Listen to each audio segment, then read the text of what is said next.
प्यारे साथियों, जय हिंद, नमस्कार। क्या हाल चाल है आप सभी लोगों का। आशा करते हैं कि आप सभी लोग स्वस्थ होंगे, मस्त होंगे और साथ ही साथ जबरदस्त होंगे। प्यारे साथियों, जैसा कि आपको पता होगा कि आपका अपना यह YouTube चैनल अब आपके एक दिवसीय परीक्षाओं में जो सामान्य अध्ययन के प्रश्न पूछे जाते हैं, एक वन लाइनर के माध्यम से आपको तैयार करने का यह बीड़ा उठाया है। और अभी तक आपको इस टाइप का एक वीडियो आपके इस YouTube चैनल पर प्लेलिस्ट बनाकर अपलोड किया गया है, उसे आप पूरा देखें और वीडियो अच्छा लगे तो लाइक करें।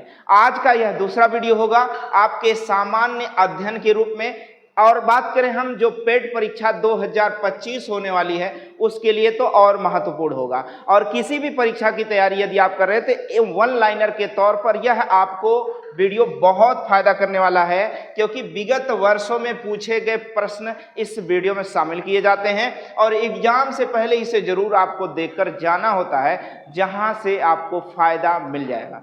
तो चलिए चलते हैं, आज के इस वीडियो का पहला प्रश्न देखते हैं क्या है।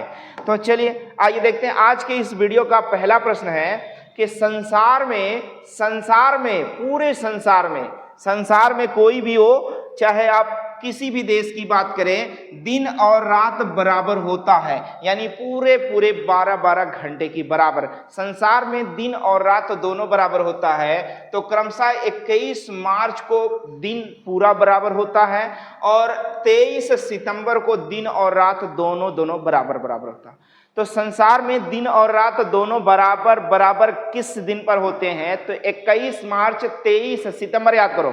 21 मार्च 23 सितंबर, 21 मार्च 23 सितंबर याद कर लो, दिमाग में फीड हो जाए, लिख लो, तैयार हो जाए।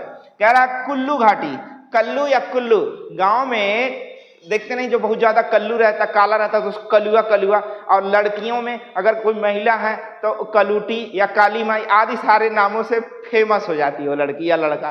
तो वो कुल्लू घाटी ये स्थित है कहाँ पर? तो भैया कुल्लू घाटी हिमाचल प्रदेश में स्थित है, लेकिन ध्यान रहे ये धौलाधार और पीर पंजाल श्रेणियों के बीच में स्थित है। तो कुल्लू घाटी कहाँ पर स्थित है? तो धौलाधार और पीर पंजाल श्रेणियों के बीच में मध्य में स्थित है। और कहां पर स्थित है? तो हिमाचल प्रदेश में स्थित है, यह आपको याद रखना है। चलिए चलते हैं अगले प्रश्न की ओर। तीसरा प्रश्न आज का है आपका, एशिया की सबसे बड़ी नदी कौन सी है? एशिया की सबसे लंबी नदी कौन सी है? तो यांगटीसी क्यांग है। एशिया की सबसे लंबी नदी या सबसे बड़ी नदी कौन है? यांगटीसी क्यांग। और इसको हम चीन में देखते हैं तो चोंगजियांग के नाम से फेमस है। चीन में इसका नाम चोंगजियांग है और इसका एशिया के माध्यम से अगर नाम देखें तो यांगटीसी क्यांग है। तो भैया एशिया की सबसे लंबी नदी कौन सी है? यांगटीसी क्यांग है। विश्व की सबसे लंबी नदी तो नील नदी है। विश्व की सबसे लंबी नदी कौन सी है? नील नदी है। अगर भारत की दृष्टि से देखें तो भारत की सबसे लंबी नदी कौन सी है? तो गंगा नदी है। भारत की सबसे लंबी नदी कौन सी है? गंगा नदी है। कुल 2525 किलोमीटर लंबी है। अगर भारत की दूसरी सबसे लंबी नदी देखें तो यमुना नदी है। और गंगा की सबसे बड़ी दूसरी पहली सबसे बड़ी सहायक नदी भी है। तो इस तरीके से आपको याद है। एशिया की सबसे लंबी नदी कौन सी है? यांगटीसी क्यांग। चीन में इसे क्या कहते हैं? चोंगजियांग कहते हैं। विश्व की सबसे लंबी नदी कौन सी है? नील नदी। भारत की सबसे लंबी नदी कौन सी है? तो गंगा नदी है। भारत की दूसरी सबसे लंबी नदी कौन सी है? तो यमुना नदी है। इस तरीके से आप याद रखना है। पीली क्रांति, येलो रिवॉल्यूशन है क्या? पीली क्रांति यानी येलो रिवॉल्यूशन है क्या? आपके पुलिस की परीक्षा में यहां से एक सवाल पूछा था, तो मैं आपको बता दूं कि यह आपका जो सेशन चल रहा है, एक दिवसीय परीक्षाओं से संबंधित जीके और जीएस की वन लाइनर की क्लास जो चल रही है, बहुत इंपॉर्टेंट है आपके परीक्षा की दृष्टि से। यहां से बहुत फायदा होने वाला है। आपको वीडियो को लास्ट तक देखना है और अच्छा लगे तो लाइक करना है,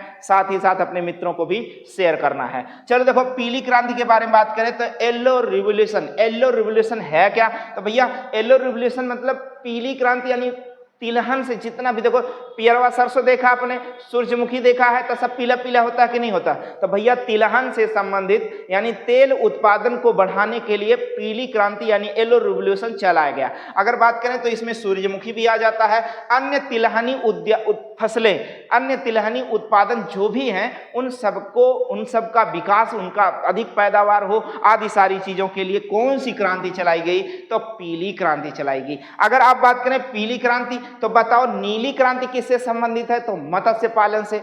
भूरी क्रांति किससे संबंधित है? तो उर्वरक से। बादामी क्रांति किससे संबंधित है? तो मसाला से। बादामी, मसाला, भूरी उर्वरक से, भूरी उर्वरक से। अगर बात करें हम तो रजत क्रांति अंडा से, श्वेत क्रांति दुग्ध उत्पादन से, हरित क्रांति खाद्यान्न उत्पादन से। अगर बात करें आपसे हम तो बताएंगे आप जो है गुलाबी क्रांति किससे है? तो झींगा मछली से है। गुलाबी क्रांति झींगा मछली और प्याज से। गोल क्रांति बताएंगे तो गोल क्रांति आलू से संबंधित है। लाल क्रांति मांस और टमाटर उत्पादन से संबंधित है। तो ये सारी क्रांतियां आपको याद रखना है, जहां से आपकी परीक्षा में एक सवाल पूछ लिए जाते हैं। चलो अगला प्रश्न है, 12 से 1 बजे तक का समय क्या कहलाता है? तो 12 से 1 बजे तक का काल शून्य काल कहलाता है। क्या कहता है भैया? शून्य काल। 12 से 1 बजे के बीच का समय संसद में, संसद भवन में या संसद के सत्रकालीन में 12 से 1 बजे के बीच का समय क्या कहलाता है? तो शून्य काल कहलाता है। और 12 से पहले यानी 11 से 12 बजे का समय क्या कहलाता है? तो प्रश्न काल कहलाता है। और 12 से 1 शून्य काल और 1 से बाद का समय उत्तर काल कहलाता है। बातें समझ में आ जाएंगी? चलिए चलते हैं अगले प्रश्न की ओर। वीडियो अच्छा लगे, फायदा हो सके तो लाइक जरूर करें भैया। चलिए बस आपका सपोर्ट चाहिए। चलिए देखिए, धन विधेयक परिभाषित करता है, वह कौन सा अनुच्छेद है जो धन विधेयक परिभाषित करता है? तो अनुच्छेद 110 है। वह अनुच्छेद कौन सा है जो धन विधेयक परिभाषित करता है? तो अनुच्छेद 110 है, धन विधेयक। और अगर हम बात करें 117 कौन सा भैया? तो वित्त विधेयक। कौन सा भैया? वित्त विधेयक परिभाषित करता है। 117 वित्त विधेयक, 110 धन विधेयक। अच्छा, धन विधेयक से संबंधित संयुक्त बैठक किस अनुच्छेद के तहत होती है? तो अनुच्छेद 108 के तहत धन विधेयक से संबंधित संयुक्त बैठक होती है। आगे देखिए, खून का रंग कैसा होता है? तो खून का रंग भैया, किसी का खून का रंग आपने काला देखा है, पीला देखा है? नहीं। तब भैया किस खून का रंग कैसा होता है? लाल होता है। किस कारण खून का रंग यानी किस वजह से खून का रंग लाल होता है? तो हीमोग्लोबिन की वजह से। हीमोग्लोबिन की वजह से ब्लड का यानी खून का रक्त लाल होता है। अरे भैया मारेंगे पाकिस्तान, लाल लाल पानी, लाल नदी बहेगी, लाल रंग की नदी बहेगी।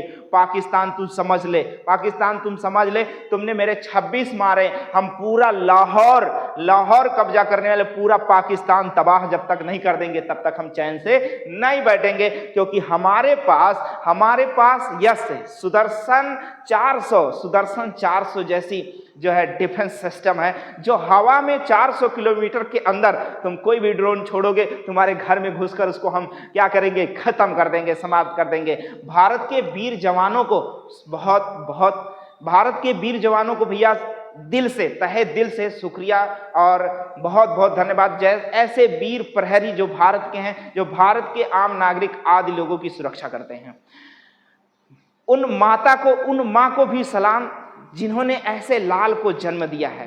भारत की सेवा में, भारत की सुरक्षा में दिन रात तत्पर रहने वाले उन वीर नौजवानों को दिल से सलाम और एक सैल्यूट बनता है उनके लिए। आप लोग भी भारत पाकिस्तान का युद्ध शुरू हो गया, आप लोग को भी इनका सपोर्ट करना है। चलिए चलते हैं आज के अगला प्रश्न देखते हैं। अगला प्रश्न क्या है भैया? प्लास्टिक मनी कौन सी है? तो भैया प्लास्टिक मनी आप जानते हैं, प्लास्टिक मनी जैसे भैया ATM card, debit card, credit card, आप समझ गए? अरे उसी को, ये प्लास्टिक मनी क्रेडिट कार्ड है, इसे एटीएम कह लें। एटीएम मतलब डेबिट कार्ड, क्रेडिट कार्ड आदि सारी चीजें प्लास्टिक मनी के माध्यम से आती है। क्योंकि भैया जैसे आप नौकरी जब पा जाओगे तो एक एटीएम बनवाओगे, हर एटीएम मशीन में डालोगे, खरखरा के एकदम 500 की नोट कड़ी कड़ी निकलेगी, तब भैया नोट हुई कि नहीं? प्लास्टिक मनी हुई कि नहीं? वही प्लास्टिक मनी कौन सी है?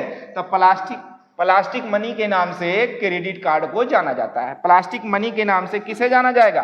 क्रेडिट कार्ड को। भैया बात समझ में आ गया? प्लास्टिक मनी कौन सा है? Credit card. चलिए अगला सवाल आपका होगा कि विश्व की चौथी सबसे बड़ी अर्थव्यवस्था कहाँ की है? विश्व की सबसे चौथी बड़ी अर्थव्यवस्था कौन सी है, आपको यह बताना है। विश्व की सबसे बड़ी चौथी अर्थव्यवस्था की बात कर रहे हैं। एक मिनट चलिए, हाँ, आप देख पा रहे हैं कि विश्व की चौथी सबसे बड़ी अर्थव्यवस्था अपने इंडिया की है। अपने इंडिया की है, विश्व की चौथी सबसे बड़ी अर्थव्यवस्था है। अभी हाल ही में भारत ने जापान को, किसे, जापान को पछाड़कर भारत 5वें नंबर पर था, 5वें नंबर से हटकर चौथे नंबर पर आ गया भारत विश्व की चौथी सबसे बड़ी अर्थव्यवस्था किस देश की है?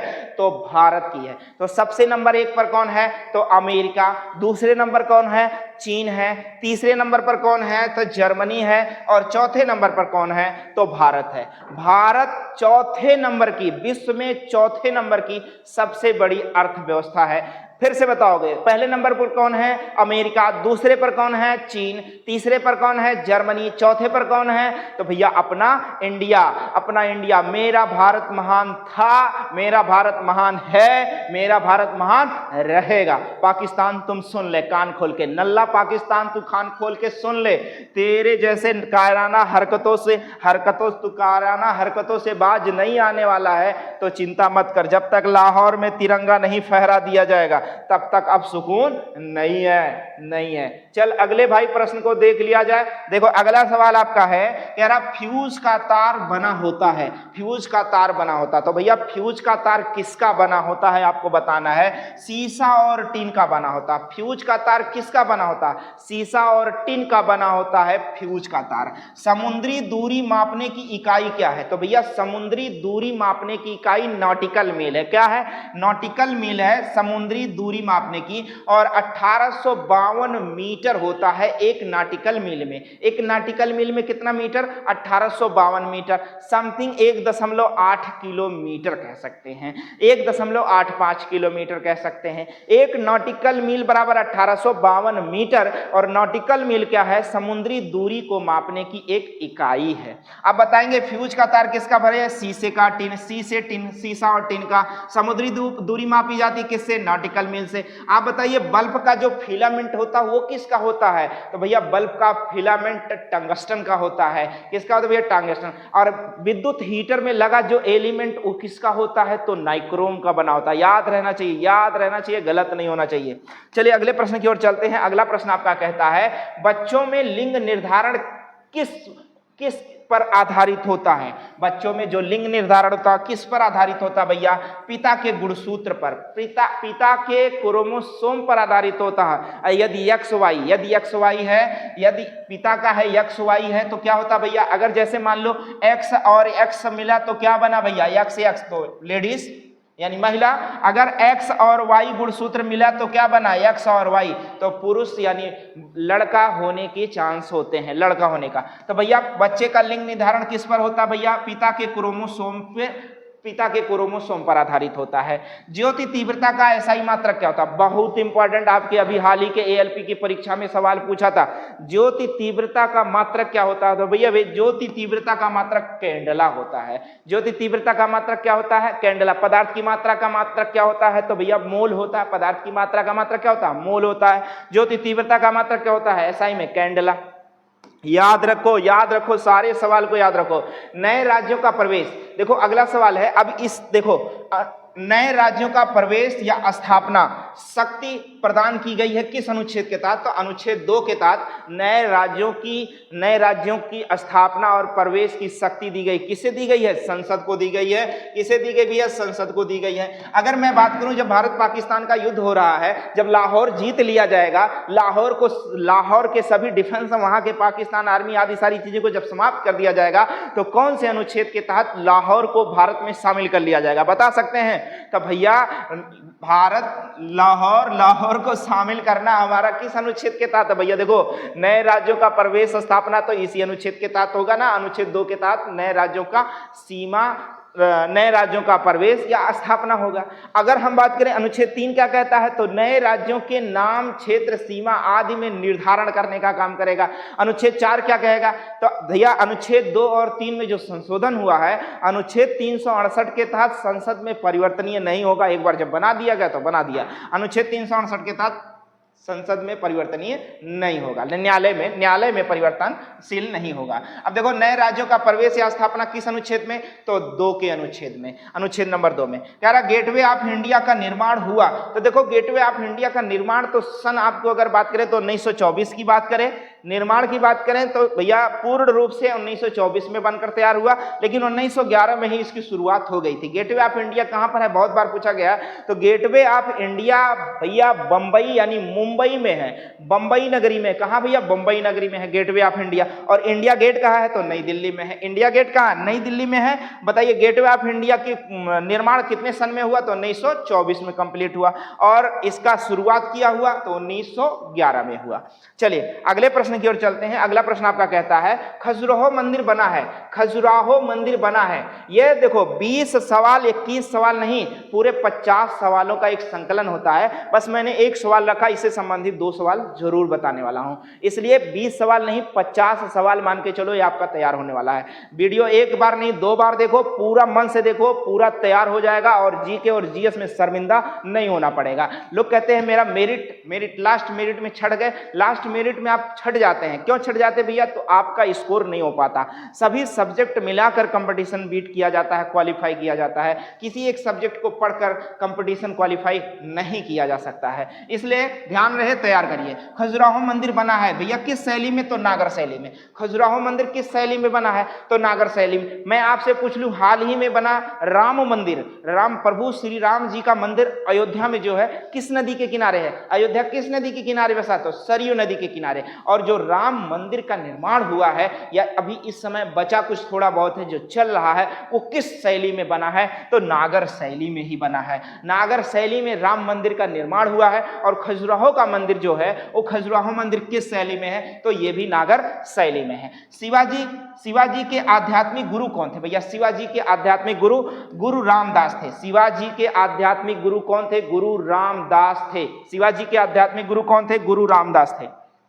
अगला सवाल, अगला कह रहा है जिंदा पीर कहा जाता किसे, जिंदा पीर, इतिहास भूगोल का क्वेश्चन कुछ आ गया। देखो जिंदा पीर किसे कहा जाता है, तो औरंगजेब को। जिंदा पीर औरंगजेब को कहा जाता है। क्यों कहा जाता है, क्योंकि ये बहुत कट्टर धार्मिक था। औरंगजेब जो है धर्म के मामले में बहुत ही कट्टर था।